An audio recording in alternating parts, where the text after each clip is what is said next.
Well, hi there, YouTube. This is Bob Kramer. Welcome back to Kramer's Garage. This is part two of the 1966 Honda Goldwing LTD restoration.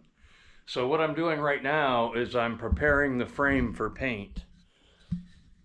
There's the frame, and I'm preparing it for paint. So I go over it with this tool here, and this removes all the loose rust and imperfections and things like that, and it also scuffs the paint.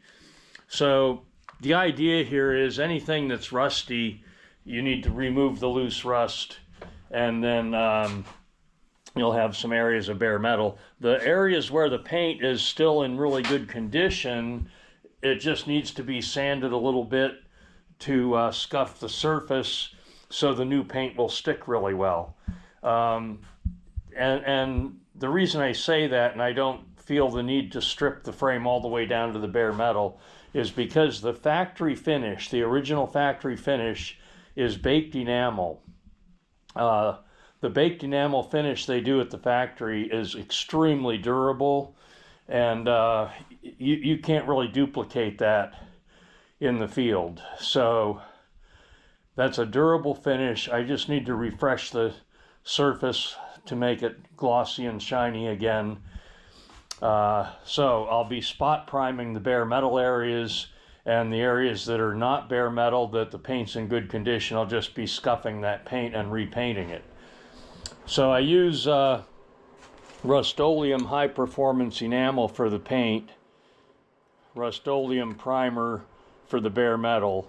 I've been using these Rust-Oleum products for several years. They're extremely durable. I let it cure for about a week before I build the bike on the frame, and I've had very good results as far as being durable and resist chipping and so on.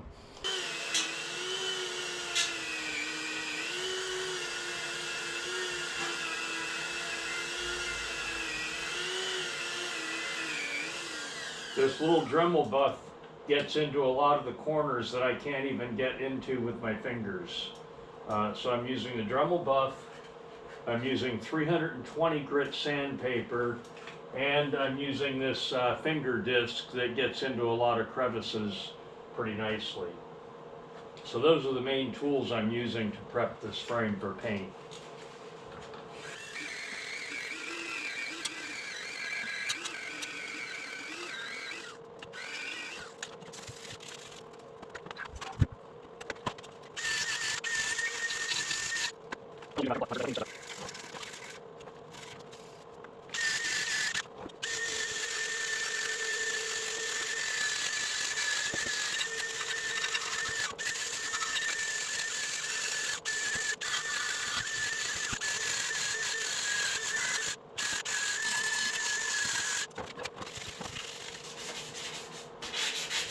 This process will take me somewhere around 2 or 3 hours to fully prep this frame. But then once it's prepped, it doesn't take very long to put the paint on it. I'll put the primer on and let that dry overnight, and then see if I need to do any further sanding on the primer before I do the finish coat. So I finished sanding the frame, and I dusted it off and blew it off with compressed air, and now I'm giving it a final wipe down with mineral spirits, which will remove any residual dust along with any potential dirt or grease. Now I know a lot of you out there in YouTube land would not want to do this because it's so time consuming. However, when I consider that the powder coat shop that I go to is an hour away, so that means when I go to drop this off, I'm going to make a 2-hour round trip to drop it off, and I'm going to make another 2-hour round trip to pick it up again when it's done. and they have a backlog at the shop, so it's going to take approximately 3 weeks to get it back. So that would be 4 hours out of my time, plus it would take 3 weeks before I could continue the project. And the cost would be at least $300, maybe a little more. So I have found that if I take that 4 hours and do a little work,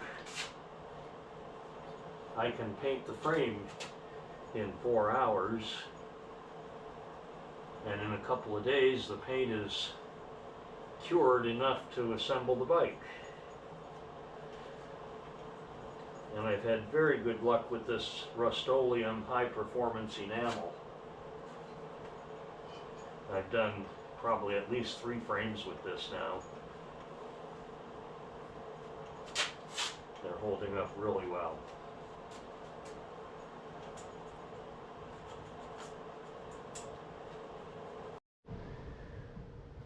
Okay, there we go.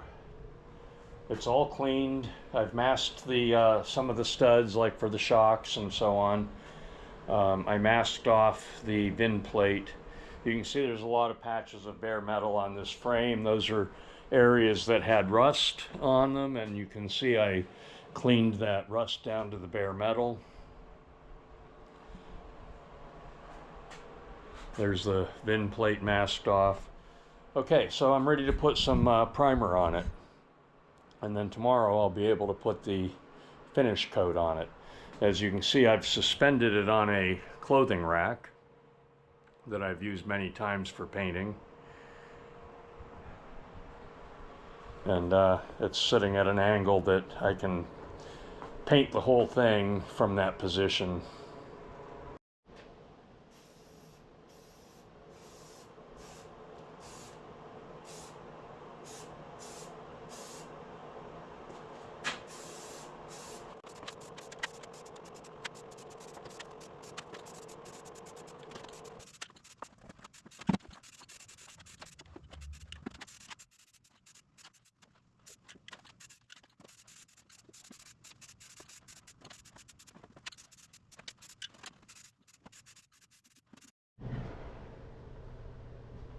So there it is with the first coat of primer. As you can see, I didn't worry about priming everything, but all the bare metal is covered. So I'm going to put a second coat of primer on tonight, and then tomorrow I'll be putting the finish coat on.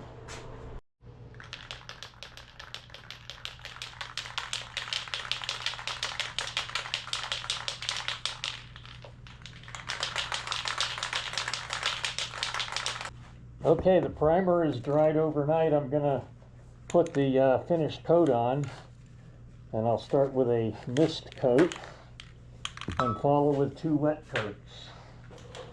So here we go.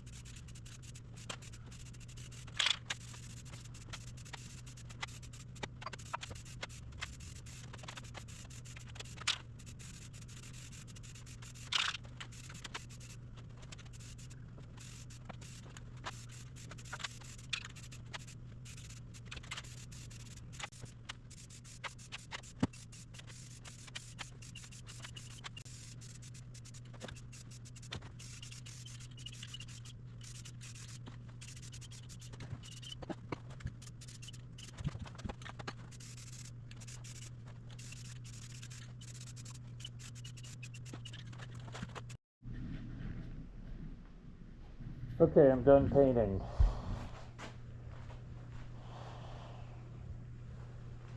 I'm going to let this dry here in the garage for a couple hours, and then I'm going to take it in the house and let it dry in the house for several days so I don't have to leave the heater in the garage running 24/7.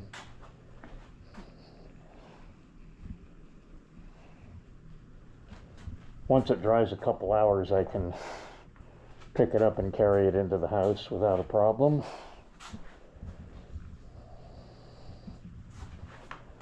This paint dries to the touch in about 15 minutes, so that helps it not attract too much dust. I don't see any dust settling in it.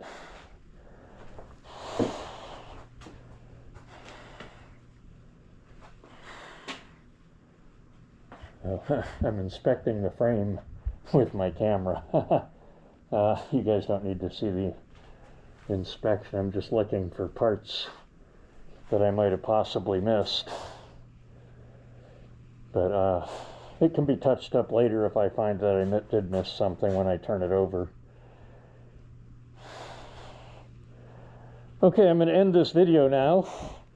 The frame is painted.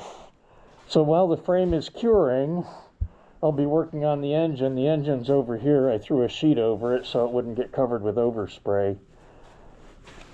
So if you saw my last video, you know that I have a compression issue on the right-hand side of the engine. So I'm going to be pulling the right-hand head and see what the issue is in there that's causing the low compression, and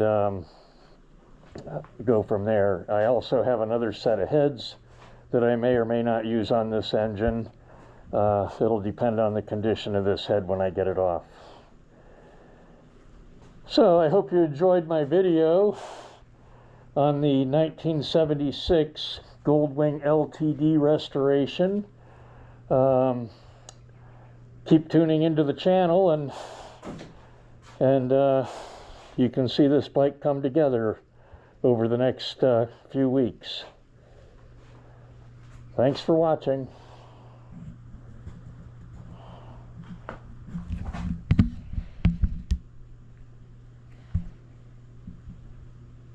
I can't take my mask off until I go outside. The garage is full of fumes.